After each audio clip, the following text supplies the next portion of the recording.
the director and I sat for hours. He was in Mexico City or he'd be in California, so it's midnight my time. We'd sit for hours. I'd say, you got to take that frame out. Or they'd come, all of a sudden they're stripping, and they come tight, and then the next thing they're back stripping. And it's like, well, wait a sec, he already came tight, you know? And they're like, oh, that wasn't right? Yeah. You know, because the editor doesn't have an idea, Yeah. and the director, you know, it's his film. Yeah. You know, so, you know, there's just these mistakes that you try to correct, but you can't fix everything.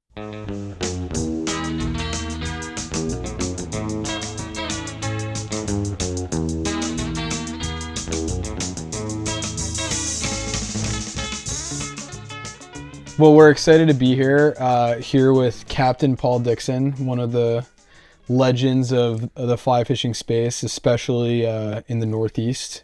I think that's kind of where you've, in my opinion, been a pioneer. I don't know if that you think that term's overused or if that's how you'd classify yourself. Well, it's, I guess if you go back far enough, you know, it's all, you know, I've just been at it a long time, you know, and I've just been fortunate. I actually came east just as the striped bass, they had disappeared, but they started a 10-year moratorium, and when I first came here, there was no striped bass.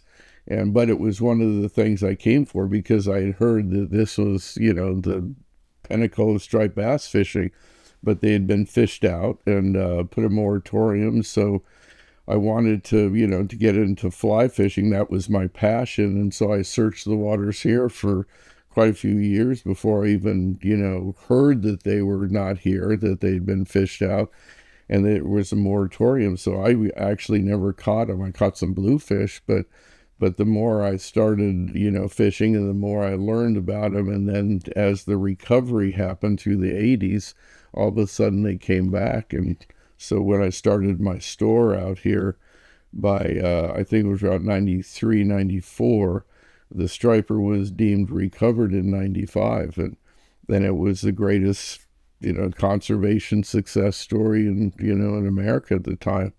And it was biblical. So, you know, I was just fortunate, very lucky that, you know, sort of landed in the right spot at the right time and all the elements came together. How, for somebody who doesn't know who you are, like how would you introduce yourself?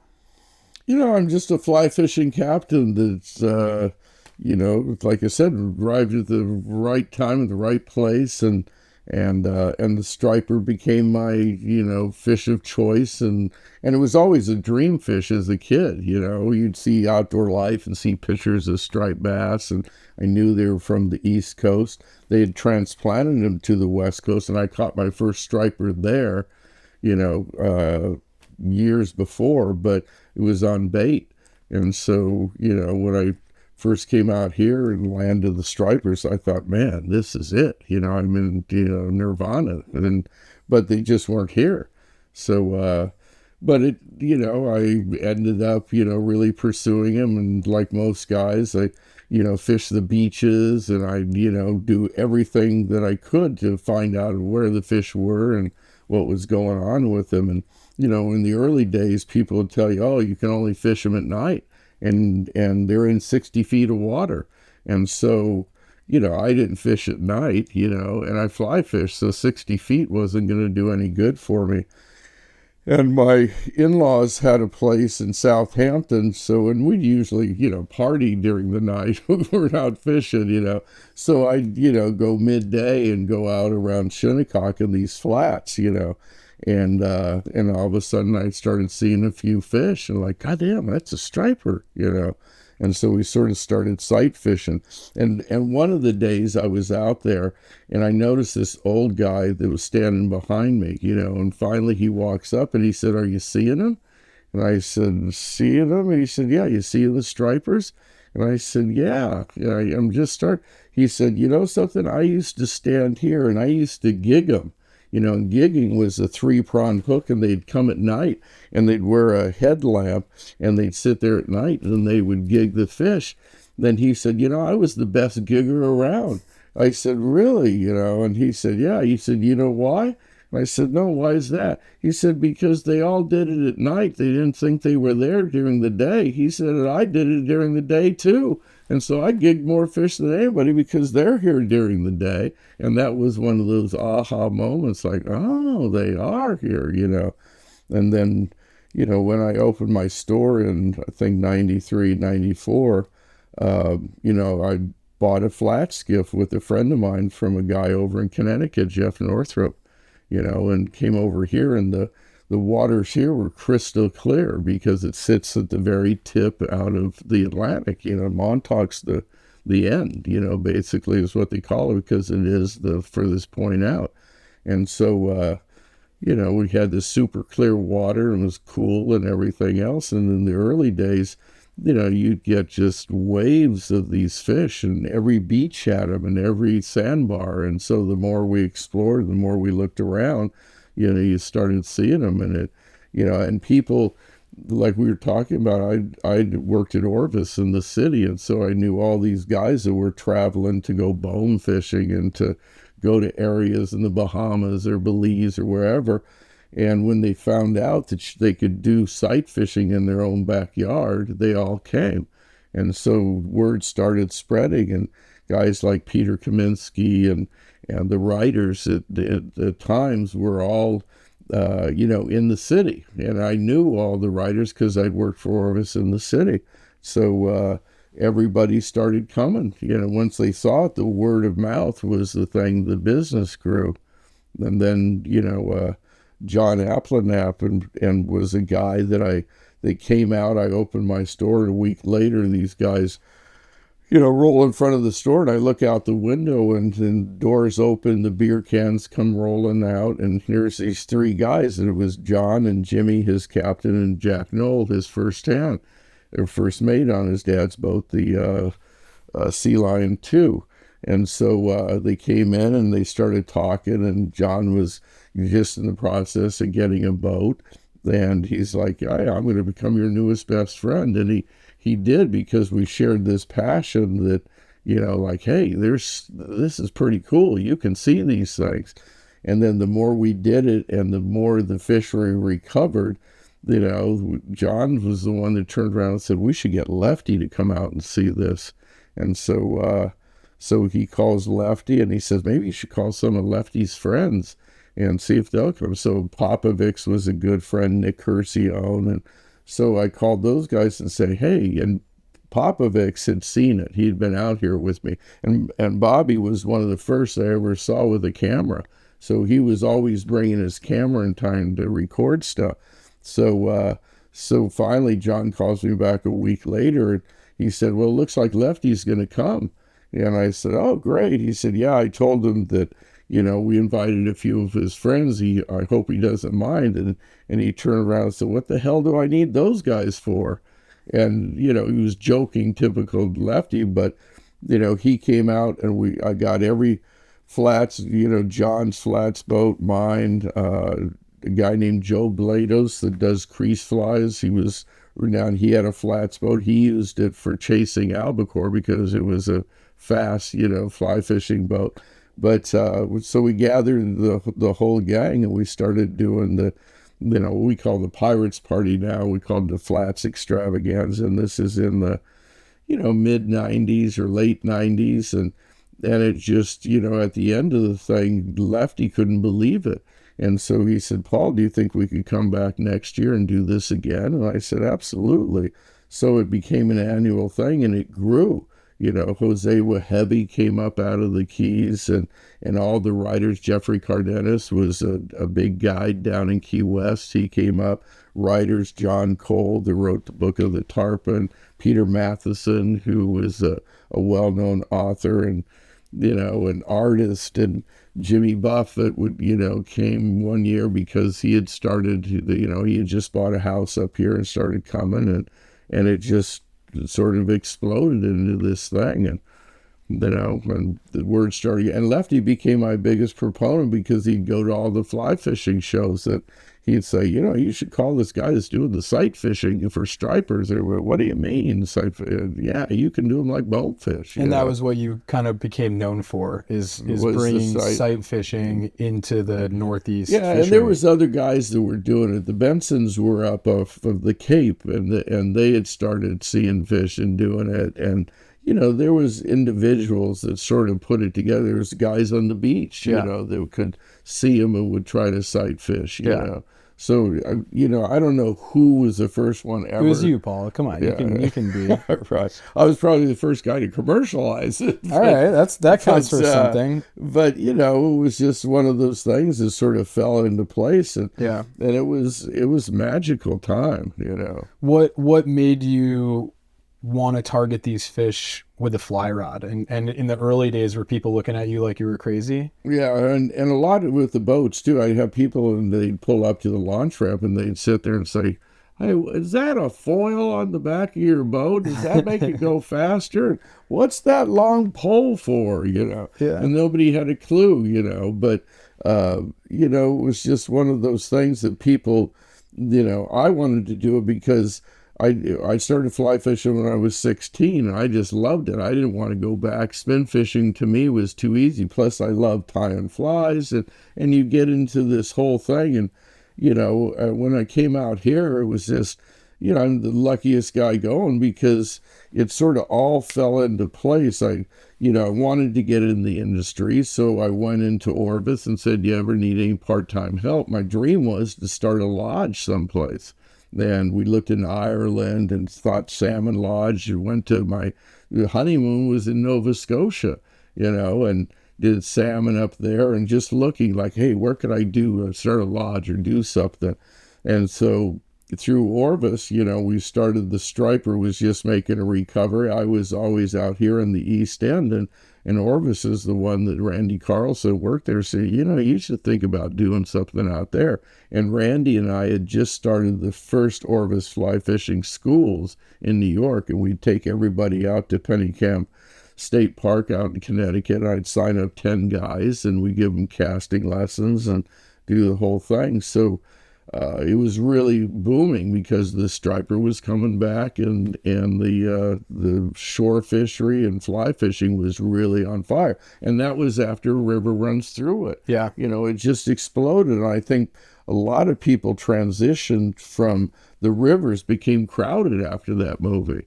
After 3 years and sort of playing. I mean, I used to have people come into Orvis, especially women, and they'd turn around and say, "Hey, do you have that hat that Brad Pitt wore in that movie?" It's not going to help your husband, don't worry. But it really made all the schools exploded. Orvis, it really was a growth in the fly fishing industry. Yeah. And I think a lot of people thought, well, the rivers are going, but I hear this saltwater thing is really where, and so there was a big explosion of saltwater fly fishing, and especially with the recovery of the bass. That was like the second wave after River Run Through It brings this new life into this old school stuffy sport. And then the second wave is people being like, all right, we can fly fish in rivers out west, but like we can also catch fish in the saltwater. Yeah, and especially around New York. I mean, the striper was an iconic fish to start with, in the discovery of New York, the New World, and everything else. But, these guys, the financial people of New York, they always loved to, adventure and sporting. That's why even in the Keys, if you look at some of the old stuff, whether it's Bahia Honda Bridge and the old photographs, they were all these financiers that wanted to go sporting. Yeah. And they'd be in their stuff, but they'd be down there catching tarpon under Bahia Honda, and there was clubs and stuff. So, New York's always had the sporting aspect. The birthplace of fly fishing in America is actually the Catskills. Yeah. And it was because the New York people had time to, they'd made a lot of money or whatever in the financial, and they would go up and, with their friends and go sporting and go up to the Catskills, and Theodore Gordon and all the birthplace of fly fishing in America was up there. Yeah. So, and the salt water, everybody sort of shifted and said, wow, I can do this in my own backyard. Yeah. And cool. that was I do want to talk. I think this is a good segue. River runs through it. Legendary movie. Obviously, we all see Brad Pitt casting, and there's a lot of stories about who taught him and who were some of the people, stunt double casting. I've heard a few stories on different people who claim to be the person actually casting in the movie. But it's cool hearing about a big Hollywood movie like that and the amount of time that they took to try to make sure it was authentic. Right. And I think that's a great segue into something I wanted to talk to you about, because I know you just worked recently with a new film coming out called Looking Through Water, and they brought you on to make sure everything was authentic in terms of the gear they were using, the scenes where they were actually catching fish, etc., with big Hollywood stars. Can you talk a little bit about what that experience was like? Sure. It was a great experience, a real learning experience, because you realize how hard films are to make and what's involved in it, and to make good ones. And my friend Bob Rich, who I'd known for years, wrote a great book called Looking Through Water. And so Bob and I had fished tournaments, the Redbone tournaments up here. I got to know him down in the Keys, and he was he's a great personality, great person, and he's written, I think, 6 books now, but this was his first novel. And it's a generational story. The fishing's sort of a side plot to it, but it's based on the Redbone tournaments that we all did that took place back in the 80s and the early 90s, started by a guy named Gary Ellis. And it was to benefit, Gary's daughter had cystic fibrosis, and so they started a tournament series. And President Bush Sr. used to come down. Ted Williams was a big part of it, the baseball, giant. And Bob knew Gary very well. And in fact, Nicole, the daughter, works for Bob now. But Bob loved telling fishing stories, and he was avid fisherman, and offshore, inshore, everything else. And he loved Isla Morada, and he loved the camaraderie and everything else. So when he started writing this book, it was sort of this generational, a family that's having problems on different, spectrums, so to speak. But the one thing that sort of brings it together is there's a father-son tournament taking place. And so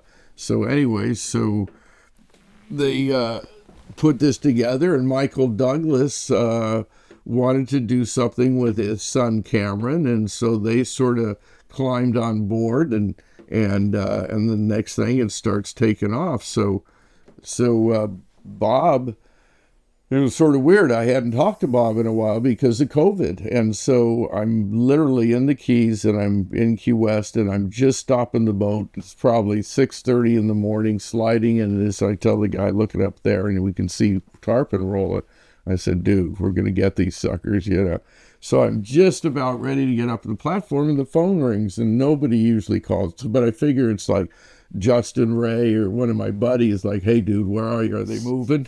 So, and it's Bob, and I hadn't talked to Bob in, a year and a half, and I thought, Jesus, Bob, So I said, wait a second here. So I click on, and I said, in those days, we called him Bubba. And so I said, Bubba, what are you doing? And he said, what are you doing, Dixon? And so I said, well, I'm actually just getting ready to get up on the platform. I'm tarpon fishing. He said, oh, okay, all right. Let me make this real quick. So they're making a movie out of my book, and we got to teach these actors, I think, how to cast. And one of them's up in New York, and you're heading back, aren't you? I said, yeah, I'm back next week.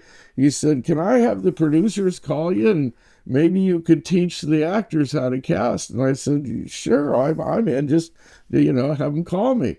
And so the producers called me about 2 weeks later, and they said, oh, Michael Stahl-David is one of the actors in our movie, and is coming up, and we got to get him, to cast, And so I said, okay, well, to make it short, he was just about ready to have his first child. And so he's like, I don't know when I can make it out. And I was going to go to the sea. Well, needless to say, it ends up that he can't, and they're on their ways to Belize to film this thing, and so Bob calls and says, hey, let's get together with production company. We're sitting down here, I am, and we're on this Zoom call. And after the end of the Zoom call, he calls me and he says, you got to go with me. And I'm like, well, where's that? He goes, Belize. He said, and we realized that they really didn't know anything about fishing. They could get and they thought that they could make it well enough to make a movie or whatever, but we thought there's just no way they can't, so you're going. So anyway, so I was supposed to go down for a week, and we were there almost a month. And so, but it was really interesting. You had these great actors. They had filmed the Michael Douglas part beforehand up in a lake in the, I think the Berkshires or whatever.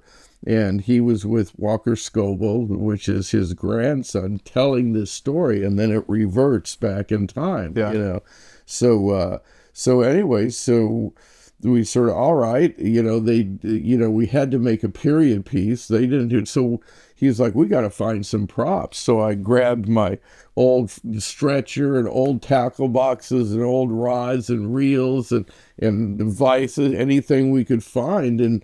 And we filled the plane up with all this old stuff. And we went in the set department, put it around William's house where this takes place. And you'll see in some of the scenes, the rods. And then we started with the, Michael Stahl-David first, who really got the casting amazingly enough quick. And that's the one thing I found about the actors. I think that because they have to look good and make something, they're really concentrated. It's like memorizing your lines quick.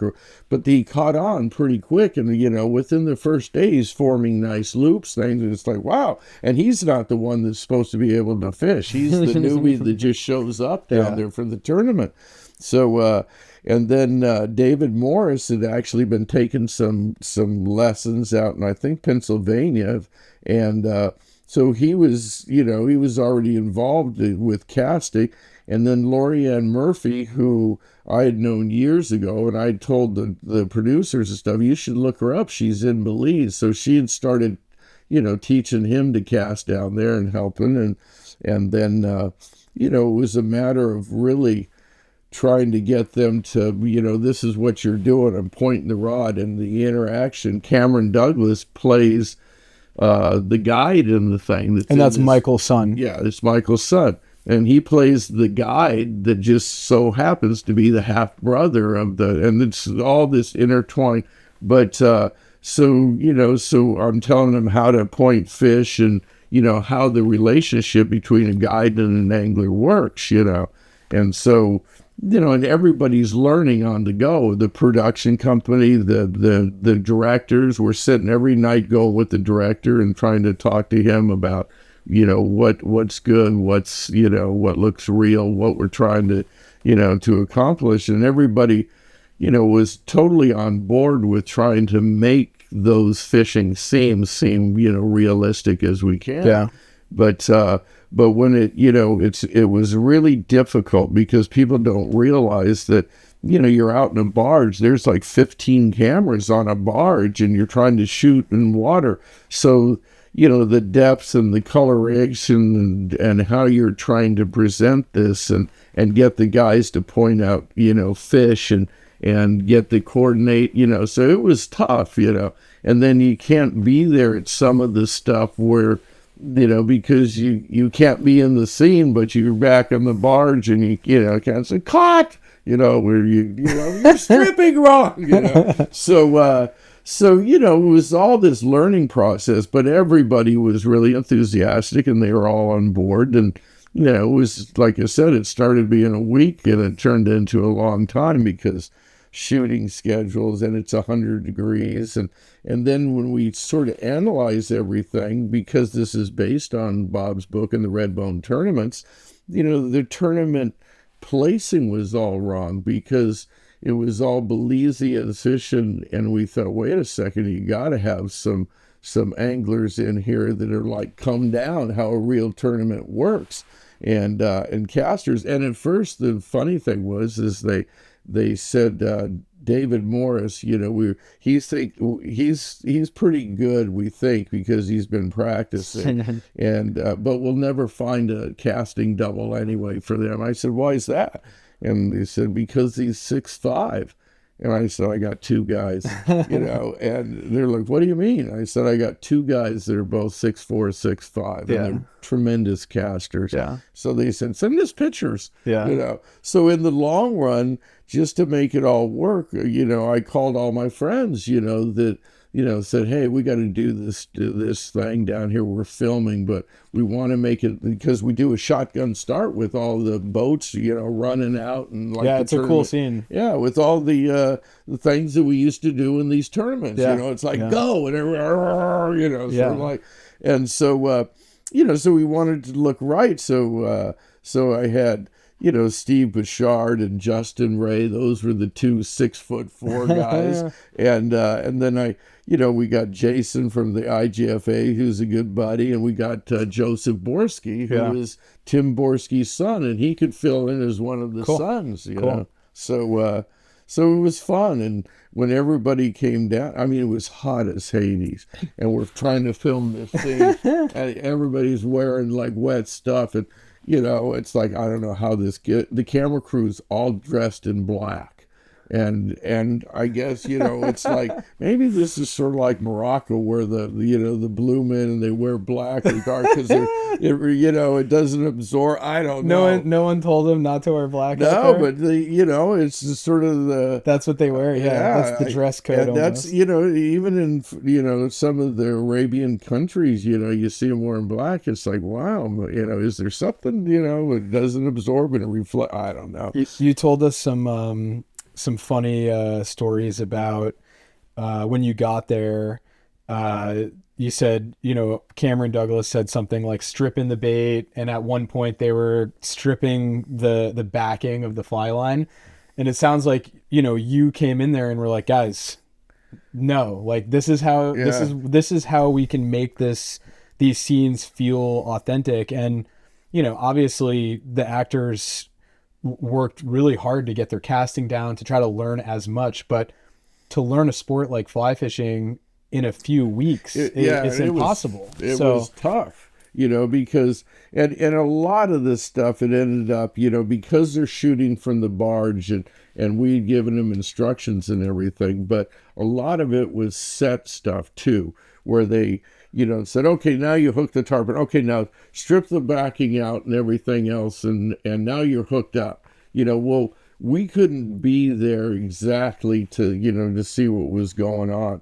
So it was really post-production in the editing. All of a sudden you're like, oh boy, and you got to correct stuff or whatever. And it was really in that post-production that's hard, because you don't realize that just these little things will show up. And and the director and I sat for hours. He was in Mexico City, or he'd be in California, so it's midnight my time. We'd sit for hours. I'd say, you got to take that frame out, and some of it you can't fix because it's either too tight or what. But they come, all of a sudden they're stripping, and they come tight, and then the next thing they're back stripping. And it's like, well, wait a sec, he already came tight, and they're like, oh, that wasn't right, because the editor doesn't have an idea, and the director, it's his film, so there was just these mistakes that you try to correct, but you can't fix everything, so there's some stuff that you think, well, that's whatever, Well, you did a great job. We got to see an early screening of it. It's definitely not perfect. I think hardcore fly fishermen might call out a few instances, but I think they did a great job, and it's an entertaining film. I love the beginning scene with the old guns, and like that was probably one of my favorite parts of the whole movie. I don't want to give any spoilers away, but it definitely, the whole opening scene of the movie is really well done. It's a great story. That's what it is. It's a great generational story. Fishing's part of it, and a big part of it, as far as that's the reason that this family changes and everything. but the story itself, even my wife said, she's like, I started crying. Did she? Yeah, because there's some scenes in it that, it's like, holy Jesus, What scene? Can you tell us? No, I don't want to say, because I don't want to spoil it. No, yeah, we can't. It's one of those things that, but we had to go source stuff, because it's not like you're going to go out and hook a tarpon with these guys or, whatever. So I had a lot of help in post-production of going to Marty DeShields, that does Silver Kings. Yeah. And he and Jared had, and the problem being is that you're shooting, in 4K, and you think, oh, bonefish stuff, that'll be easy. It's on the internet. Shark stuff, it's on the internet. You'll find it. Well, it's not, because they're shooting in 1080. Yeah. And so a lot of guys hadn't started shooting 3 years ago in 4K, 8K, whatever it may be. So you can't mix the colors. You can't do it. So and it's going in a theater, and if it's 1080, you can't probably blow it up. It just doesn't work, So I mean, I was running around. I thought, oh, Buccaneers and Bones, BTT, they got series, and they're like 1080, brother. Yeah. We did. And so finally, Marty, it said, oh, we shot the last 2 seasons in 4K, so we can source stuff.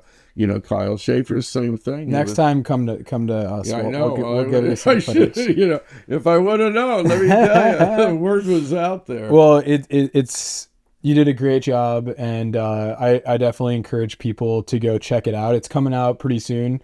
When does it launch, and where can people go see it? It starts at AMC theaters. It should be all over the country. It starts September 12th is the official AMC opening release. Go see it in theaters. I think it's a fun movie to go with the girlfriend or the family if people are fans of the sport, or just want to go, check out a fun indie film with some big name actors. And Paul makes a cameo, so if anybody's a Paul fan, you got to go in there.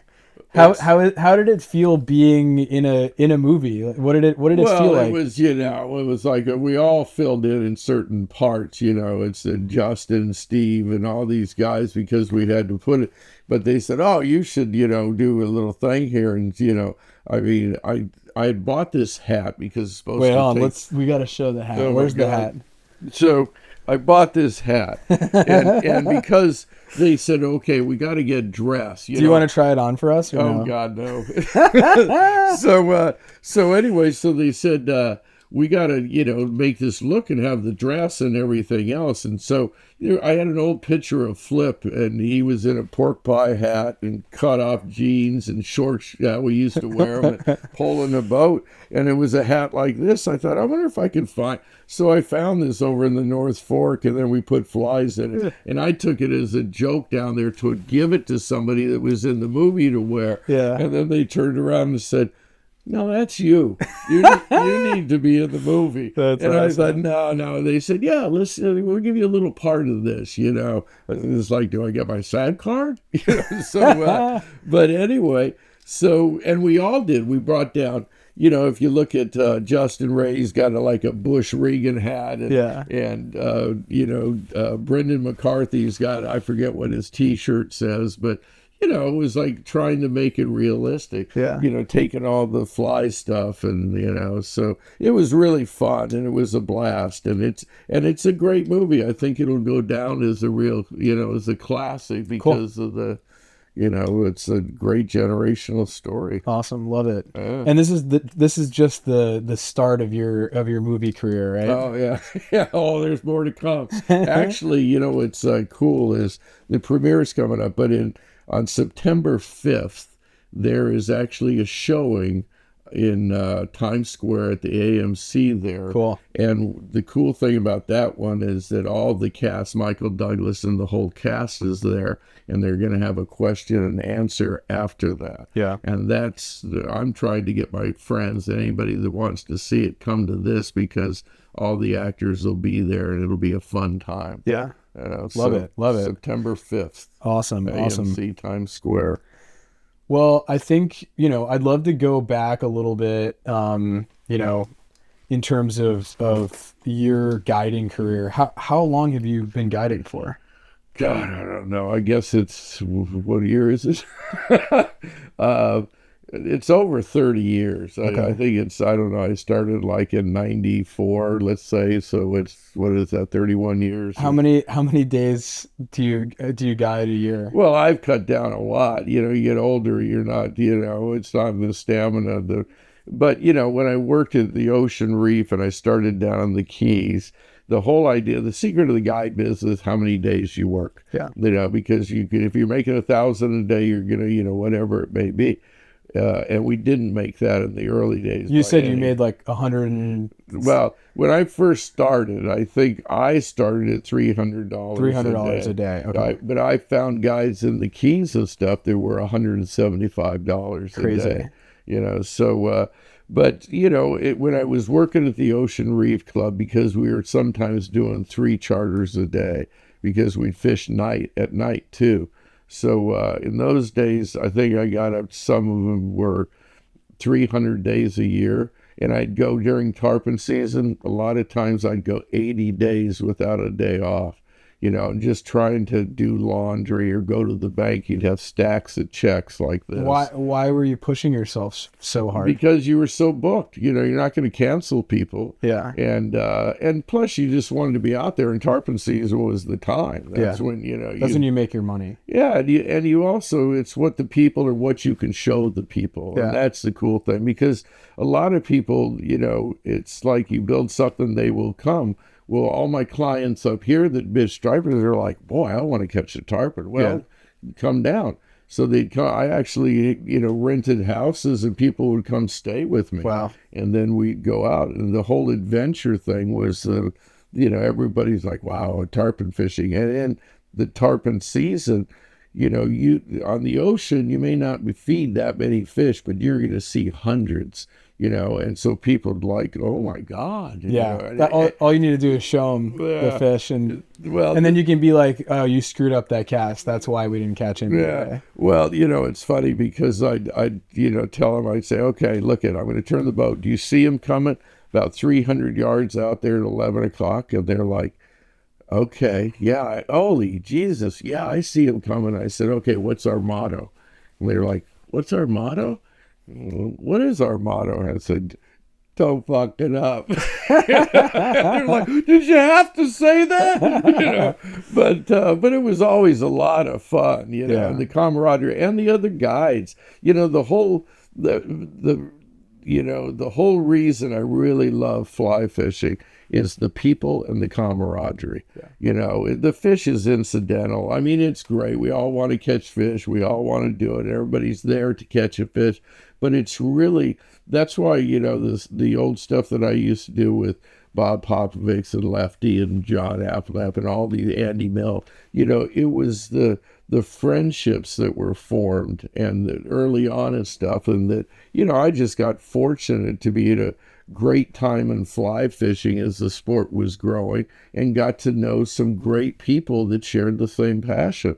And that was really the fun. I look back on it, it wasn't really the fish. I mean, it was cool, and you were there for a reason, but it was the hang. It was the people. It was the hang. That's a Rachel Finn line right there. It's all about the hang. That's what she says. It is about the hang, and I know Rachel really well. I've known her for years. Yeah. She's one of the coolest girls I know.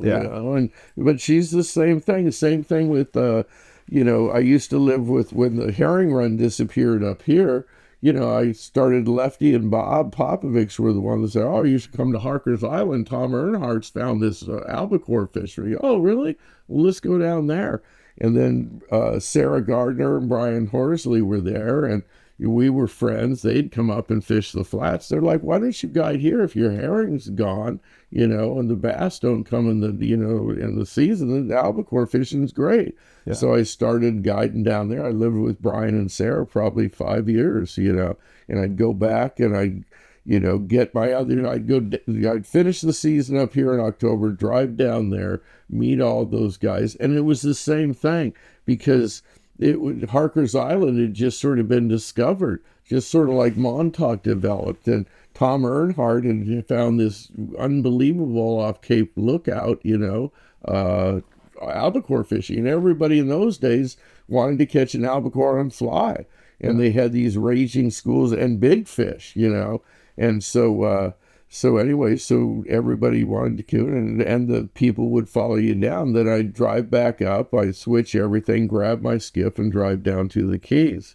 And that was sort of, how it went. But, the fun thing was that, it's like Lefty down there, I mean, some of the great times they'd throw this big pig barbecue, and everybody would come to this thing. And Lefty married Brian and Sarah, I mean, it was just a great time to, in fly fishing sort of history. It doesn't happen quite the same now. Because the hurricane sort of did some stuff down near the rivers, and so it sort of disappeared. But how have you seen the fly fishing industry evolve over the last few decades? Well, I think the coolest thing now is that it's meeting guys like you and everything else that, it's interesting. There's a whole new young, really good guys, that are, it's awesome to see these young guys that are creating stuff and filming stuff and the technology, and I remember Bob with the camera on his back, this huge thing, and he was the first one that I saw document stuff. I went on the flats and the blitzes, and he filmed stuff that we did the blitzes out here before anybody knew what was going on, because the striper had come back, and you had these massive schools of stripers. Well, he filmed that. So when the fly fishing show in Edison, opened up, I had a little TV and I had his VCR, and I'd plug it in, and they would make us, the fire marshals actually came and shut down and said, you got to shut that off, because so many people were like, where is that? And they couldn't believe that those were stripers. That's cool. And that's what built the first business. And Lefty would tell people about the flats, and it was that whole era of, Flip couldn't, when he came up to do the Chronicles, I remember when he showed up, it's like, how likely are we to see this, and it's like, I think it's pretty likely, Flip. And so we have a friend of mine, Jack Knoll, drives him down to the beach. He was the deckhand on the Sea Lion too. And I said, bring Flip down to the beach. I'm in Oyster Cove, Oyster Pond in front. So he drives, I see him coming down the beach. Well, the whole beach and the whole front where we're at is black, but they're not foaming yet, but it's all bass. They're ready to explode on bait. And Flip gets out of the car, and I'd never forget, he's wearing his orange boots, and he's like, hey, Paul, what's that? Hey, Flip, how you doing? And I keep pointing down, and he's like, what? And it's like, and finally his guy, Jack, says, Flip, look in the water. And Flip finally, holy Jesus. and he's sort of kicking the fish almost with his. So, when he comes back, he's calling his friend, oh my God, you can't believe. But, when we filmed the Chronicles up here, it really set the whole thing really going, because people then saw, here's the bass blitzes. But you see guys now that are, the underwater and the technology, and how good some of these anglers, Isla Morada, they're not, it's like they have a tournament down there called the Swamp Guides Ball. And it's really guides and fishermen working, together that are good. It's not like, oh, let's go get somebody. These are, competitive teams, And so I've got a lot of friends, and I mean, pros that are fishing it, And so I asked one of my friends, I said, oh, you fish Swamp Guides? He's like, yeah, dude, I did. I said, how'd you do? He said, terrible. And I said, so who won it? He said, don't even ask. And I said, why don't even ask? He said, these two 14-year-old kids. And I said, seriously? He's like, dude, they smoked everybody. and I'm like, seriously? Yeah, and it was so great. These kids didn't, follow another boat. They hung out. It's like Jared Raskob. They hung out. They took their boats to school. They fished day and night. And they didn't like, oh, I think 9 miles of this or this. They just went out and fished. Yeah. But they knew where the fish were, and they're all new spots. And you see that a lot, that, Paulie Ross and Joseph Borski and these young guys that are coming up, And now you got guys that are really filming too. So Yeah. the action stuff, like you guys, you Yeah. know, you're going around and you're seeing the adventure and you're recording the adventure. And for a lot of people that have to sit in an office or to, you know, they get to live vicariously through your adventures. Yeah. And that's the cool thing that I see happening now. Well, we appreciate that. Yeah, I think we want to definitely inspire, you know, more people to get into this sport, and we want to give them the tools to respect the fisheries and respect, you know, these places that we love. The only thing that, and I've always told this to all these guys, is that you have to get involved in conservation.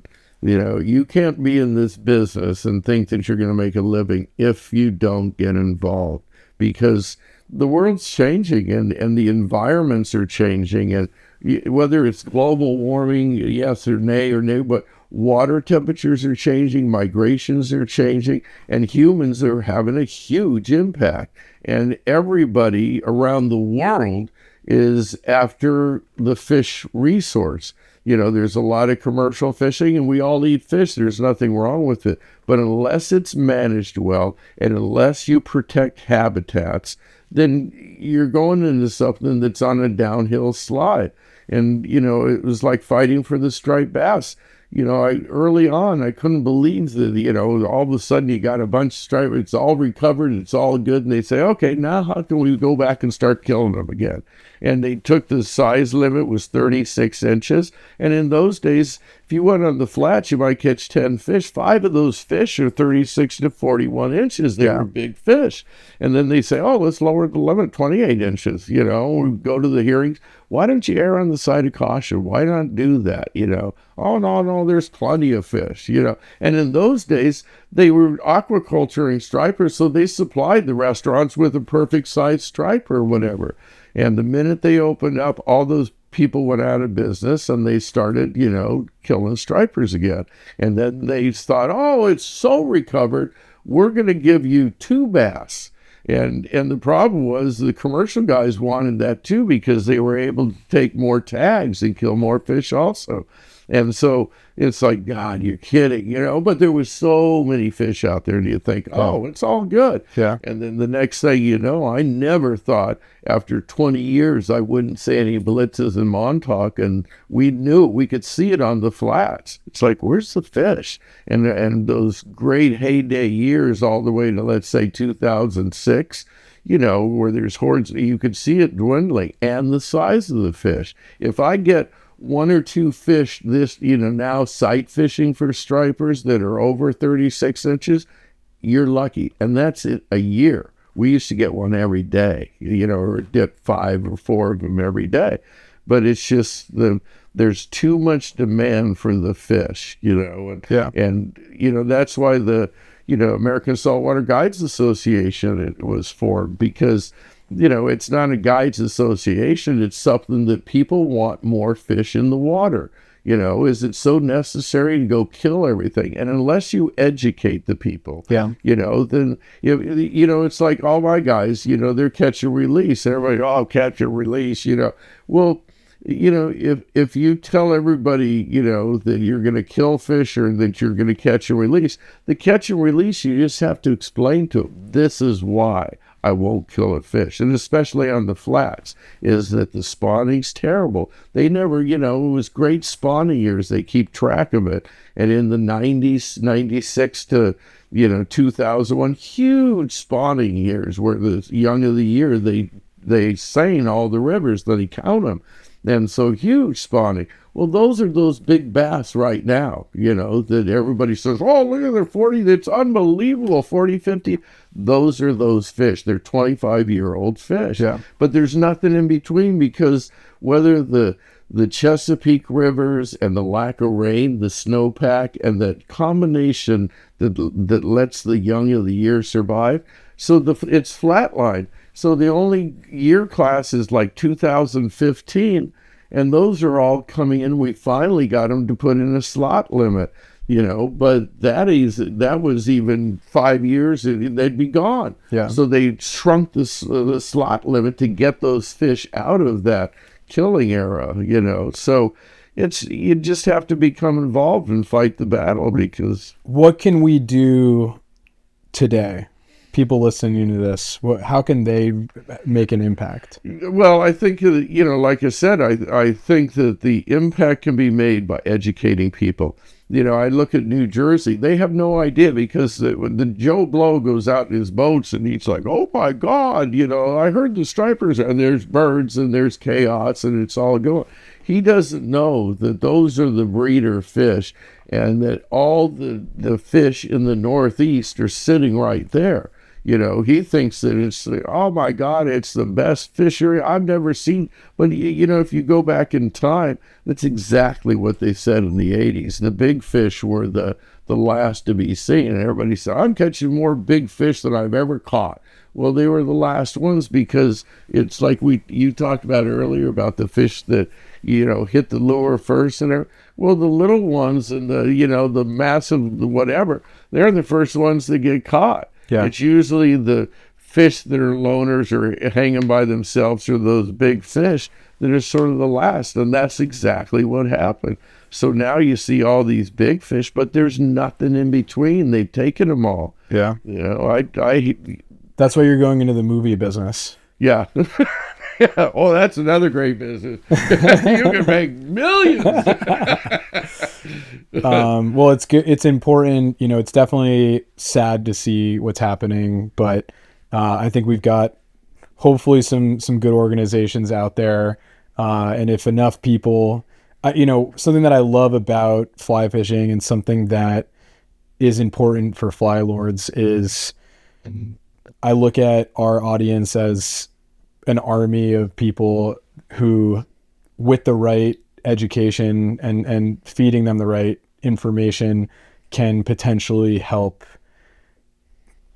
do something about some of these things. So I listened to the Millhouse podcast with you, and it was awesome. Those guys do such an incredible job of preserving all these stories. I'm curious, was there anything in that podcast that you talked about that you got like the most feedback on from friends and colleagues and people? Were they like, I can't believe you said that, or I talked about that, or the most interesting thing? Anything that stands out? No, there's a couple of friends that are always going to sort of bust your balls. They're like, oh, please. What'd they bust your balls about? Well, like the history, everybody's like, oh, there's different, you weren't the first to do that, and I mean, that's sort of with all this, oh, I fished that before you did, okay. or I was here and I did, whatever. But it's in fun, but, there's the whole thing, everybody, oh, I was the first one to ever fish that. You kidding me? I was, I fished, Monomoy before, and the same thing in the Keys, there's areas that, you couldn't fish, that became like, this is our spot, there was a lot of that stuff, like, you don't fish here, get out. And it happened recently, where guys, this is our spot, and but it's changed, but there's always that, oh, I was the first to do that, or I was, I don't care. Do you say you're the first to do anything? No, you don't care. I don't really care. The one thing that I did do, because I'm not a fly tyer. I mean, I hung around Popovics, these great tyers, and I tie flies, and I tied a lot of flies, and I tied them out of necessity, and I learned a lot from Popovics and making, the right flies and proportions and everything else, but years ago, I remember I tied. When Light Bright material came out, it was like spun colored Light Bright, it was like, wow, that looks like a cinderworm color, and there was a little green one, and I thought, man, I wonder if I could make a cinderworm. So I tied this fly, and it had a marabou red tail, and then I dub on Light Bright pink, and then I dub a little green head, and it was like, oh, these are cinderworm flies. So I did them during the winter when I was living in Connecticut, and the cinderworm was the big thing. Everybody like, you ever fished a cinderworm hatch? Oh, and I hadn't fished a lot of them. I'd heard about it, but I'd started running into them because we were fishing at night and doing everything, and so Mark Sadati, turns turns around and says, "Hey, you want to fish cinderworm hatch over in Port Chester?" So I go over with Mark and we start fishing. We're throwing everything at him, and nothing works, And it's sort of in the trout equivalent.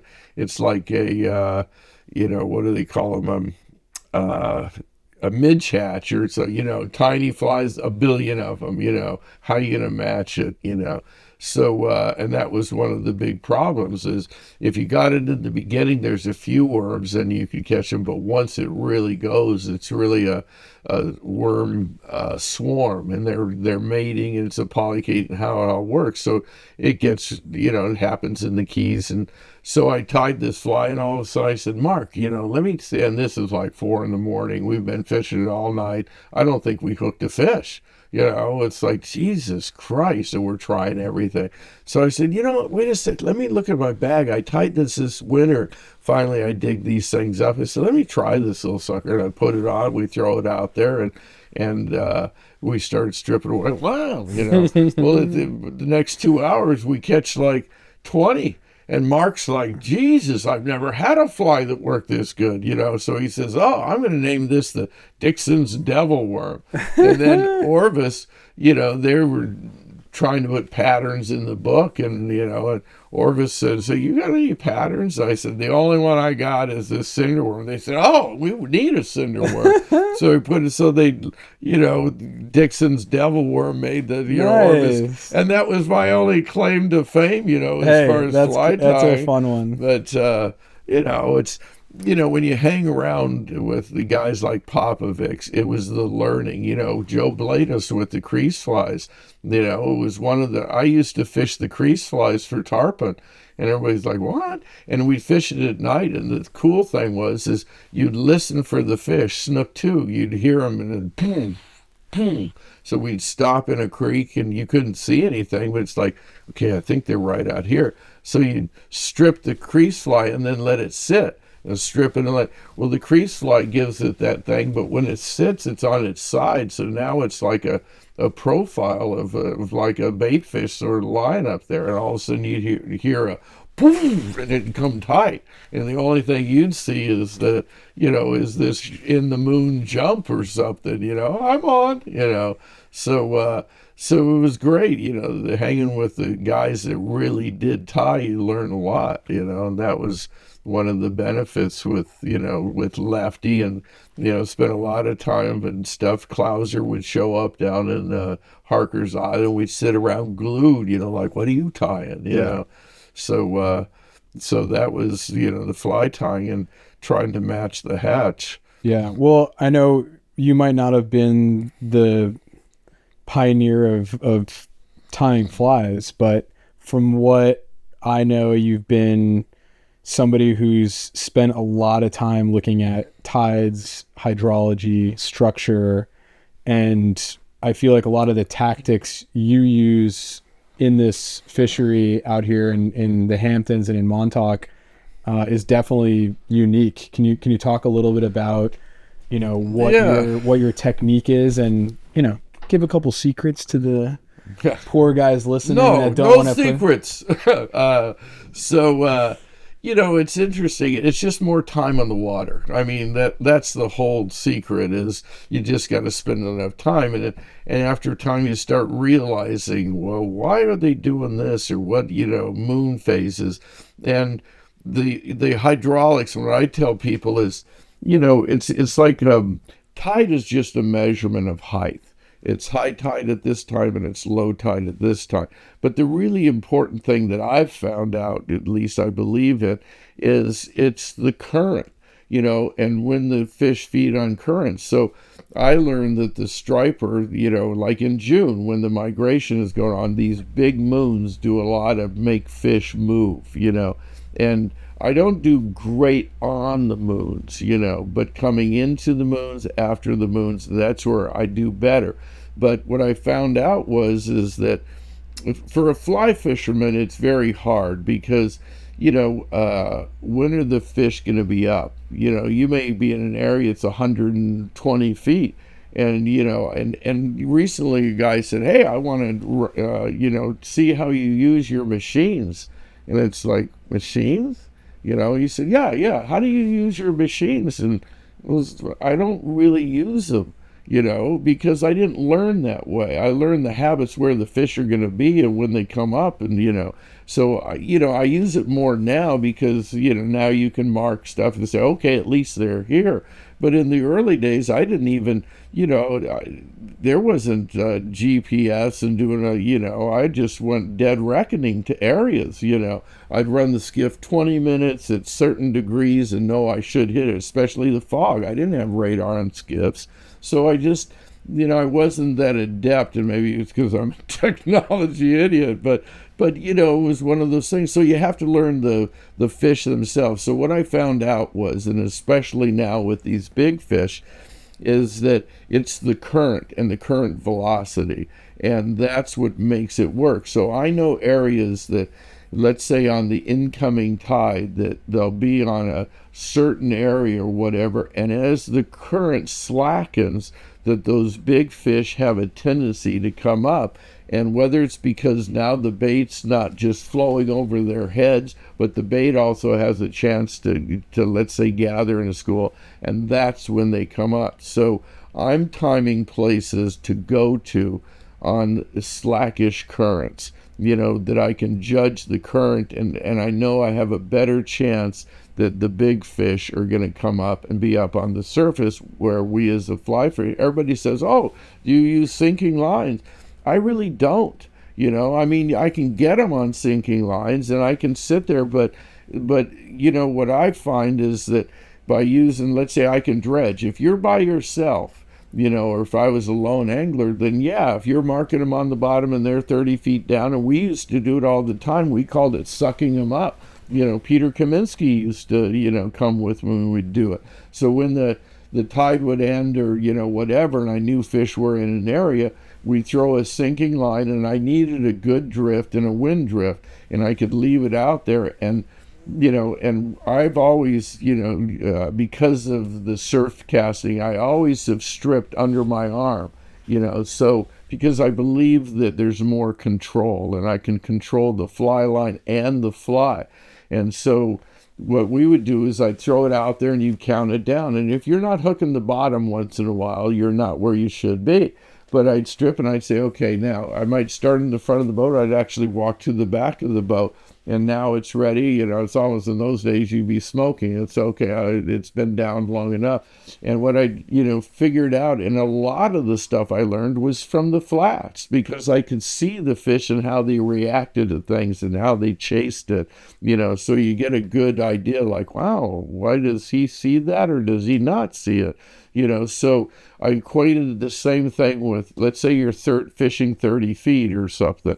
Well, if the fly lands here or whatever, and the fish is sitting 50 feet away, he may not do anything if you just strip it back. But what I would tell people to do is, I want you to strip the first 3 times really fast and hard. So they strip. And my theory was that maybe the fly's sinking, it's going like this, but the fish is 40, 50 feet away, and like the flats, they'll spark their curiosity. If they see something, oh, was that something I just missed? So they'll start coming. So you get their attention and they see this thing and they're like, what's that? And then you stop. But I never fully stop, because I want to hold the profile of the fly. And that's why underarm does so well. Because if you take a deceiver, and it's just like you tied in a vise, and it's got the hairs are out like this, well, everybody likes to take it out of the water, and it's all slicked back, and it looks like a bait fish pattern.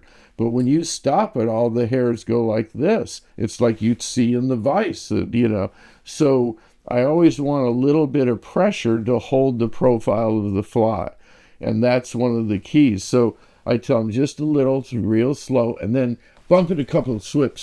Every one of those fish, we called it sucking them up, because every one of the fish that we'd hook them at the boat, because they'd start slowly, oh, there's something, and then they'd get up to it like this, and all of a sudden it darts, and it gets them going again. Well, by the time it gets to the surface, they're like, now I got it. And so that's how we get the fish, by using sinking lines. Now I use almost entirely all floating lines. And the reason being is that I want to be able to hit the fish again. And I'm looking for the fish that are on the surface. And usually when I find that is when the hydraulics are right and the current's just doing it. I know the areas where, past experience or, that here's a hump or a high spot or something where they, usually, hey, I could use my machine now to make sure, oh, there's fish below us. So, maybe they'll come up.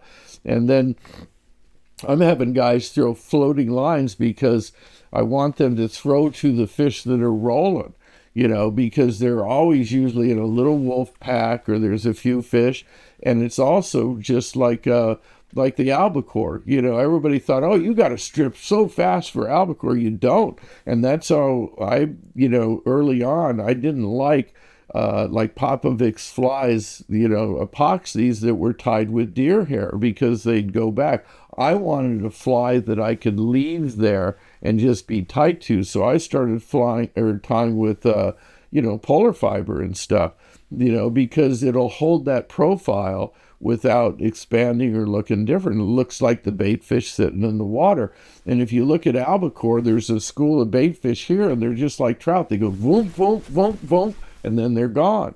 So everybody in the old days, they sit there and strip it out, and they're so fast, you got it. Well, you're taking it out where their bait fish are there, and you'll hook them because as they turn away or one sees it or whatever. But by going up, and our main bait is rain bait, which is bay anchovies. So throw it out where they're boiling, just get tight to the line and swim it, and they think, oh, there's another one. Then they come right back like this before they buzz off. So the fly control is one of the big things, and holding the profile of the fly, so that's why I like underarm. And the underarm, was invented basically because of the guys on the beach surf casting. Bobby and those guys in the early days, we all used stripping baskets, and you couldn't strip into a stripping basket really like this, so the underarm came of age. That was taken to the Keys, and incorporated in the Keys with the tarpon and the worm hatch. Oh, interesting. So that you think that started in the Northeast and then evolved? Absolutely. Interesting. Yeah. That's cool. Because, Andy ended up writing an article about it, and then everybody got pissed, Dustin Huff and those guys, oh, man, you gave it away. And I said, Andy, let me show you the video we shot back in the 90s with Popovics, because those guys fish the beach, and Lance, who the fish out there that's one of the largest I've ever landed, they're wearing a stripping basket and he's stripping the worm fly. Well, it was basically, it was a rabbit strip, and I think that they thought it was a worm. And the reason why it's so deadly effective is because the worm is like a little motorboat. It's got a zillion little legs. It doesn't and stop and start. It's like a little motorboat that motors around. So by having the double overhand and doing the right strip, that's why Scott Collins and I think Dave DeLue they won all 3 tournaments in 1 year. It's never been done before. And they figured out that by putting the double overhand strip with a worm fly and keeping it, and it wasn't during a worm hatch. That was the other thing. I use it up here. I use a worm fly on the flats. They don't need a worm hatch. Are we throwing the Dixon worm tomorrow?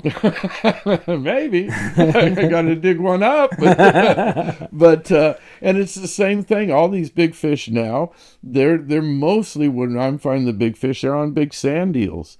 And that fly you were looking at earlier, I can hold the profile of that thing. Yeah. I can trim it to whatever size that I want. And, and then it's just a matter of, if he rolls here, it's like, wait for your roll. You can blind cast it, and sure, you'll get them, But if one guy's using a sinking line and the fish are, 50 feet away and they're really coming up here, it's like, dude, bring your line up, or, if he has. But with the floating line, I can just say, wait for the rolls, because the schools usually come up together, and they're big fish and they're chasing the sand eels around the surface. And so it reminds me of trout fishing a little bit, where if you're dry fly fishing, if you have enough patience and you wait for the fish to come up and feed, and then you cast to them, that's, I think, really important, and something that I've learned over the years, because if you go out there tons of people are just blind casting and casting and casting and just hitting this, and you're just going to spook the fish. But it sounds like maybe there's some similarities there. There is similarities, patience. Because it's like, don't run over the fish. It's one of my pet peeves. And, one of the big problems I have, it's like with teasing. We found out long ago, you can see the plug here. That thing was used long before the dock. The dock came out, it was a musky lure, and it was long before the dock we threw these big things. And originally it was for bluefish to get people hooked up. Then all of a sudden, wow, that was a bass, Yeah. And so we started throwing them at bass, and the bass would come up on it. So the teasing became a thing to get people hooked up in the sport originally. But then it became a thing like, wow, we're raising some really big fish because, big bass like big bait, know. And so we started, and then one day, I think it was a friend of mine over a block or whatever, he said, oh, look at this thing, It's like, what is that thing, Well, the dock has such a movement to it. It was the best kept secret for years.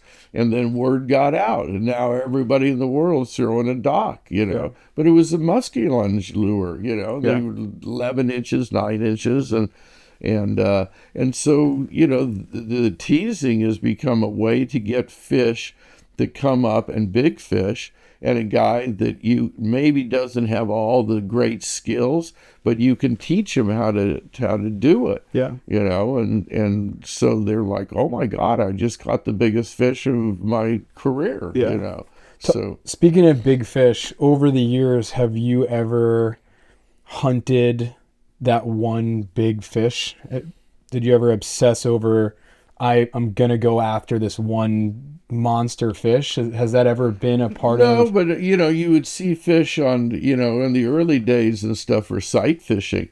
There was areas like, we got to go there, man. There's some big mothers in there, and right in front of the harbor I launch out of, there was one corner there, and I don't know why, but you would see some monsters just laid up. Yeah, they would be sitting there, and they'd be, it was a big sand eel area. They'd bury at night in there, and that's one of the few areas that you'd see fish tailing a lot. Cool. And so, those were the areas that I go to. Is there one striper that I wanted to get?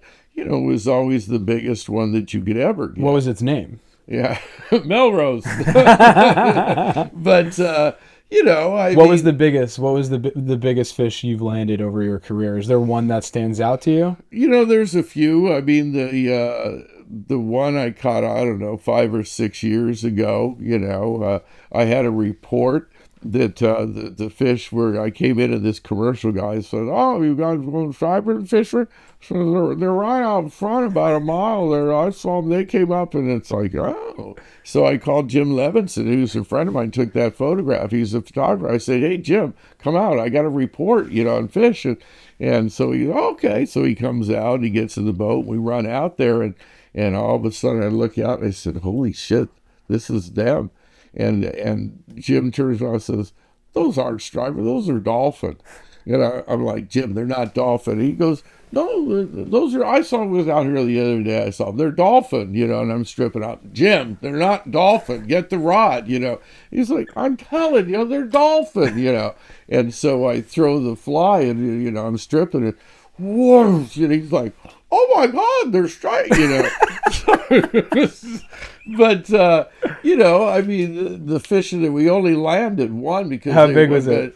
He was probably 35, 40 pounds. But at the time, that was like, holy geez, this is a big fish. Yeah. Since then, I mean, I got one that was, I don't know, he was probably 52 inches or something. He was skinny, but he was long. He wasn't, a 50, 60 pounder, but he was just this, monster fish that, and I've caught since then. I don't know, but it's the fish are, these are the fish way back in the, late 2000s or, early 2000s that's them. Yeah. Because you had these huge year classes, and now you got a lot of big fish. But Yeah. I've had clients. I had a guy this year, and he had come with me the year before, and something happened. We had him, but they didn't do.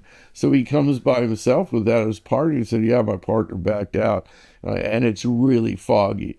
But I found some fish way outside. And so I said, well, we're going to go search in the fog. I said, I don't even know if this will work, because it's trying to find them, So we get out to the area, the tide's just getting about right. I'm looking, and you can't see, 60 feet. So you're like, is there any sign? And then I'd see like a bird looking, it's like, maybe this is them. So I said, let me see if I can tease. And so I throw out there, boom, holy Jesus, Well, the first fish he catches is, it's 25, 30 pounds. He goes, this is the biggest striper I've ever caught. Well, at the end of the day, he's on his 15th. This is the biggest striper, and he had him up to 45 pounds. I don't know. Holy shit. And he's like, I've never seen anything like this. But, that's the fun thing about the guiding thing is you get these guys and they've never seen it, or they catch their biggest, and they just can't believe it. It's like the fish of a lifetime. Their dreams have all of a sudden come through. Yeah. And it's, how do you beat that? You go out and catch 15 or 20 stripers that are way over 20 pounds, Yeah. And they're like, wow, that was, biblical, as we say. Biblical. I love that. I feel like you've established yourself as one of the premier guides out here. You've been doing it for a long time. You have a lot of connections through your Orvis days. And today, I feel like you take out some of the wealthiest individuals in the world, hedge fund managers, entrepreneurs, some of the most powerful people in the world. What's it like guiding for these people? And they go from being the absolute top dog that doesn't have to answer to anyone to being on your boat and you're, yelling at them. But what's that like? Well, the interesting thing is like, the best thing I ever did was work at Orvis, to get in the industry, because, and now as you spend years doing this, but the same guys that I worked at Orvis and that came into Orvis were starting their financial careers, so a lot of these guys were, young traders, just came out of school. They worked for Blackstone or for, Morgan Stanley, Bear Stearns, and so they just enjoyed the sport too. And they could see what's happening with the striper.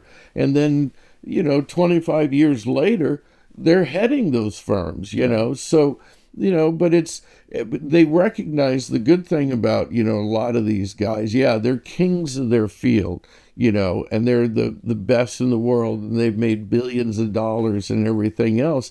But they recognize that they're the best in their fields for what they do, and they recognize you for being, that this guy is, so I'm going to listen to him. And so, it's that mutual respect. They know that I hired this guy because he's really good. It's just like they may hire a lawyer to cover their next, big merger and acquisition.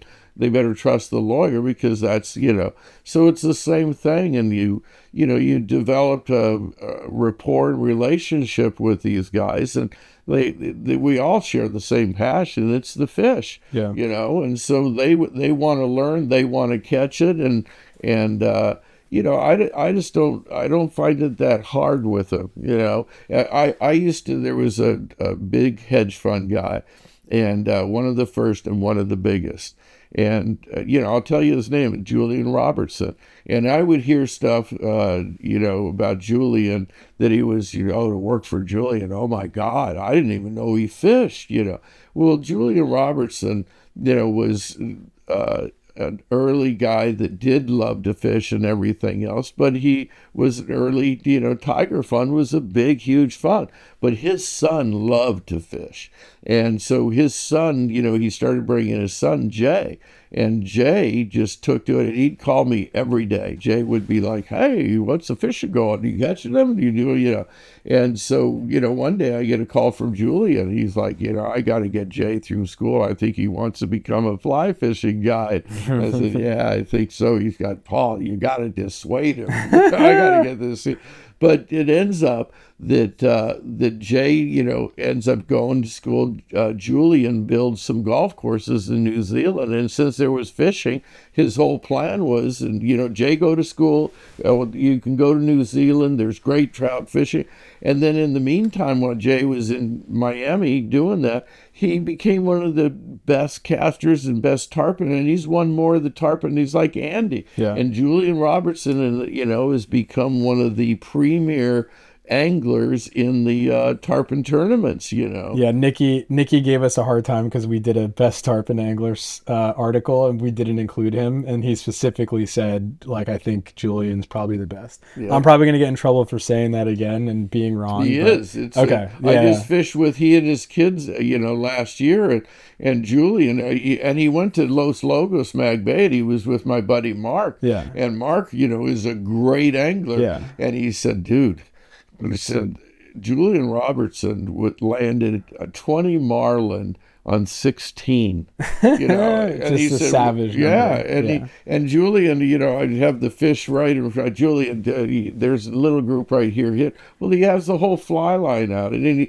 he's a tall guy and everything. He's like Steve Bouchard. He just makes it look effortless. Yeah. But he's just a tremendous angler, and he's into it, and he's a great guy. And I think back on when he was 15 years old. Yeah, that's cool. Yeah. Have you ever, you've been guiding these guys for a long time. Have you ever wanted to trade places with them and been like, I've dedicated my life to guiding, but maybe if I pursued finance or something like that, have you ever thought about that? Of course, it's like, oh, I wish I had more money. We always have that, oh, that guy's doing so well, I wish I could, but, it wasn't for me. It's, we talked about school and stuff. I wasn't a great student in school, and, my thing that I wanted to do was hunt and fish all the way growing up. My mother, they sent me home from school for reading Outdoor Life, and so, to me, I was making decoys and I was making spears to go down and spear, stuff at the tide pools or, I just loved the outdoors, and I was fortunate enough to grow up in an area in Newport before it was all developed.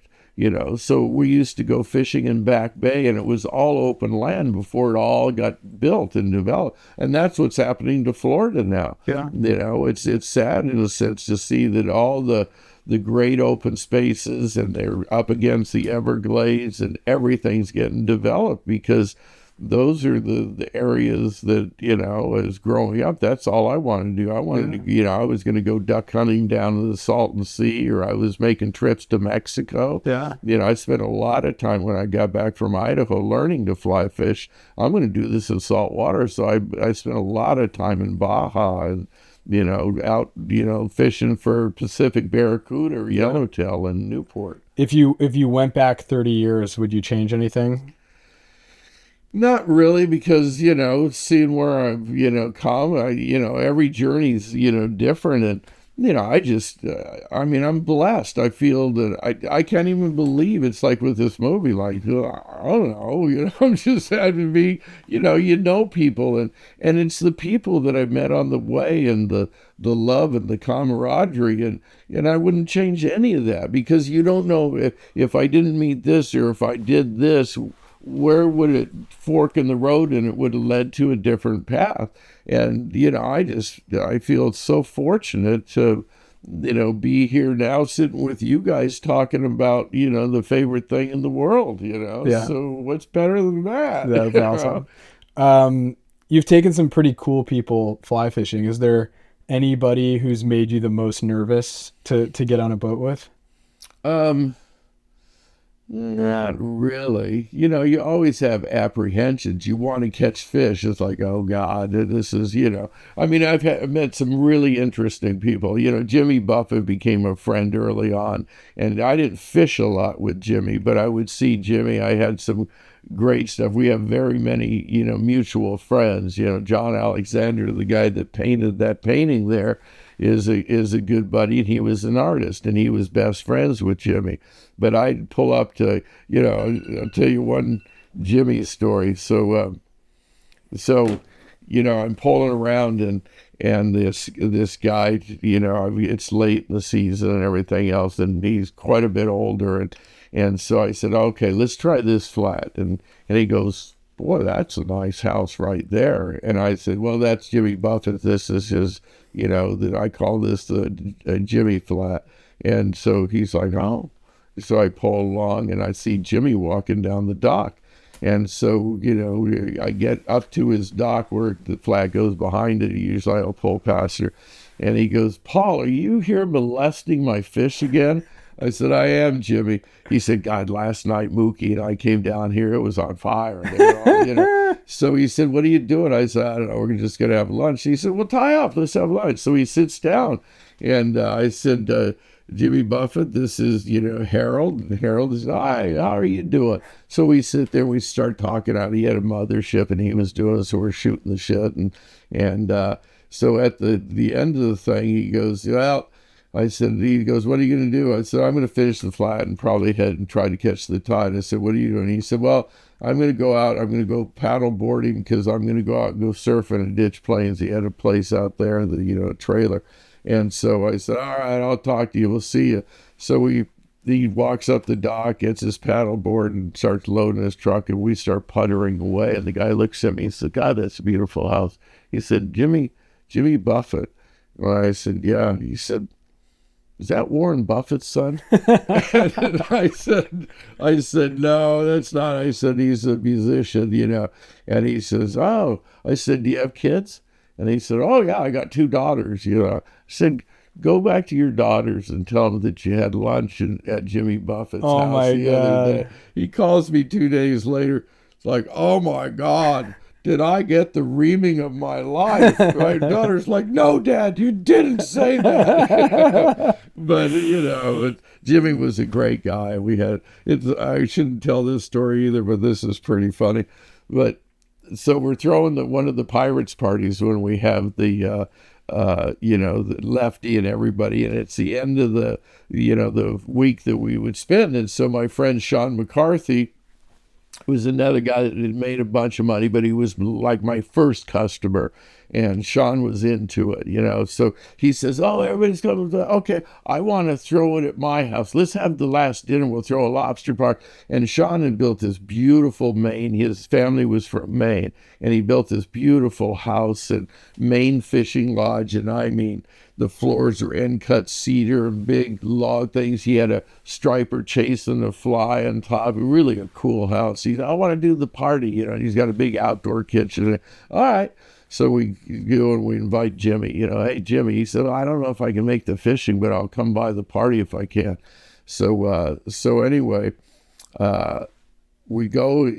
I arrive early. I get there, and Jimmy walks in about 5 minutes later, and he's like, Paul, what's happening? And I said, oh, we're just, it's just getting going, and a few people are coming in, and Sean knows Jimmy too. And so he says, hey, why don't you guys go to the bar in the back? And he's got a beautiful bar in the back. So we sit down, and we start, talking, and it's going, now the people are pouring in, and Jose Wahebe was there that year, and he's with this girl, Susan, and Jose doesn't really know anybody, so he walks in and he sees me. And he says, hey, Paul, how you doing? And I said, oh, good. Hi, Susan. How are you? This is Jimmy. This is Jose and, and Susan. And so we sit and we're all like there, and we order drinks, and we're all drinking and everything else. And, we're just enjoying and shooting the shit and talking about fishing. And all of a sudden, Susan reaches in and she says, Paul, I hear Jimmy Buffett's supposed to be here. Where is he? Well, Jimmy wasn't wearing a hat, so he's balding. And Jose reaches in and says, yeah, but where is he? And I, right here. and they both just go white, like, oh my God, did we? And it was like, you've been talking to him for 15 minutes. So, but, funny stuff. That's awesome. Well, Paul, is there anything that you feel like we didn't talk about? Was there anything on the Millhouse podcast or anything that you think's important to share with listeners? I don't, I mean, we could go on all day long. There's plenty of stories and great adventures and great people, That's why I became, a collector of all my friends' stuff that I felt fortunate enough to fish with Bobby and Ed Jaworowski and Nick Curcio, and a lot of them have gotten older now and are sort of fading by. That's why I think what Andy and Nikki are doing is so important. Yeah. Because they're really documenting the history of the sport and the people involved in it. And I love Andy, it's my friend calls him, Andy's the Peter Pan of the world, he's just always a kid, he's always got that youth enthusiasm. And Nikki just, is funny. And I love their father-son relationship is really cool, and that's, and I'd love seeing that, it's like with my kids, same thing. I love, when I can get together, I don't get like they do because they, get that time together that they spend in Aspen and out in your neck of the woods. But I love that stuff, it's the father-son and passing the whole fly fishing thing on to, the kids. And that's why the movie, I think, is really important. It's a generational story and how you see it evolve.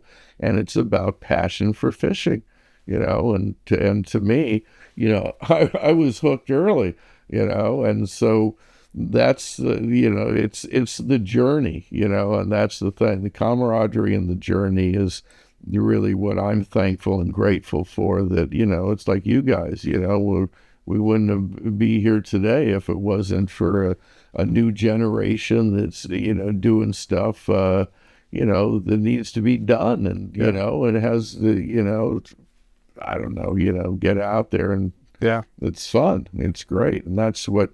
To me, that's what it's about. It's the people. Yeah, it's definitely the sports. I think one of the most fulfilling parts of it is getting to meet cool people. It's a sport that it doesn't attract a lot of assholes. Obviously, there's always going to be assholes everywhere, but overwhelmingly, the amount of people that are passionate about the sport are really cool humans. And people want to learn, as a guide, I found it hard because I didn't want to give secrets away. You don't want to spend half a life finding it. It's like telling your spot, or telling, even with flies, Bobby was really outgoing with that and everything else. But, when I find something that works and, I'm not going to say, I used to have people all the time that say, can I keep that fly? Like, no, you can't, because they wanted to go home and get this guy to tie it or do.